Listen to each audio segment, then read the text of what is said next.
If you were to flick through the pages of history and come to the beginning of our history, or the history of our nation, as in the sovereign Muslim nation, you would notice that at that time, in that age or in that era, there were two main world powers, superpowers or empires. On the one side was the Persian Empire, and on the other side was the Roman Empire. And both of these empires had reached the zenith of power. They boasted political stability, economical prosperity, military capability, and an influence that extended over much of the globe. And then there, in the dry deserts of Arabia, lived the Arab race, a semi-nomadic people scattered across an endless desert. Their land was harsh, their climate difficult, their land barren, their people scattered, disunited, uneducated, undisciplined. And on the earth of God, it would be accurate to say that they had nothing going for them. So much so that the great conquerors of the past passed them by and didn't even look twice at them. They didn't even consider them a people worthy of conquest. Alexander the Great passed them by, the Romans passed them by, the Persians passed them by. They were an unnoticed, insignificant, uneducated, unlettered, undisciplined, disunited, a scattered group of people that added up to nothing much in the annals of human history. They were small, psychologically small. I don't think you will find too many people in the annals of human history where they bury their own daughters alive.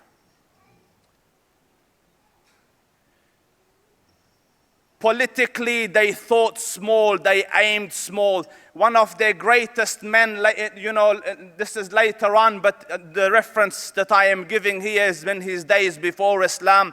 A man came and asked him, Ya Umar, what is your biggest aim in life? What is your biggest goal in life? What do you want to achieve in life? What do you live for? He said, I wish that if I could have a herd of camels, that I could breed and milk and live off that comfortably. That is my aim in life. They were a small people, population the numbers were not as big as the other countries. And yet Allah Rabbul Izzah chose and preferred this unnoticed, undisciplined, disunited, uneducated, scattered group of people to become the primary promoters and propagators of the one true religion of God. And I study history and I contemplate deeply about it, and for the life of me I am thinking, Ya Rab, the Romans were there, the Persians were there, armies were there, governments were there, governance were there, pomp was there, ceremony was there, and you opt for this unnoticed, disunited, undisciplined, uneducated group of people to become the custodians and the promoters and propagators of the salvation of the human nation.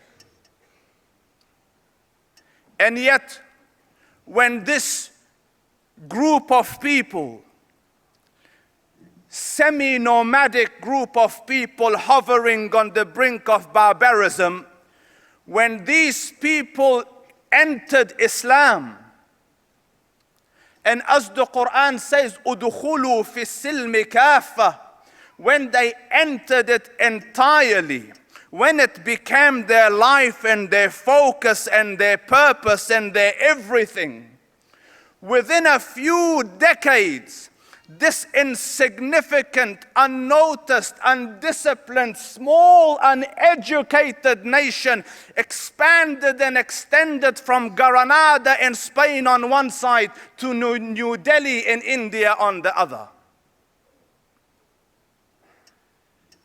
History is making a point here. My Lord is teaching a lesson here. And that point in that lesson is this: that you can be the lowest of low, the most insignificant, unimportant, undisciplined, disunited nation on the face of this earth. But if you were to cling to this rope of Allah, وَاعْتَصِمُوا بِحَبْلِ اللَّهِ جَمِيعًا, you will reach the pinnacles of human achievement. There is not a second truth beyond this. And so far as they held on to this deen, there was not another nation that could show light to them. History calls them the torchbearers of light and education. At the time the Prophet came, sallallahu alaihi wasallam, to Mecca, the historians record that there were 18 people that could read and write in the whole of Mecca. 18. By the time the Prophet left, Arabia had become teachers of the world. And that same Umar ibn al-Khattab radiyallahu anhu, who yesterday wanted to have a herd of camels, they ask him now after Islam, Ya Umar, what is your goal? What is your purpose? What's the mission of your life? What do you want to live for?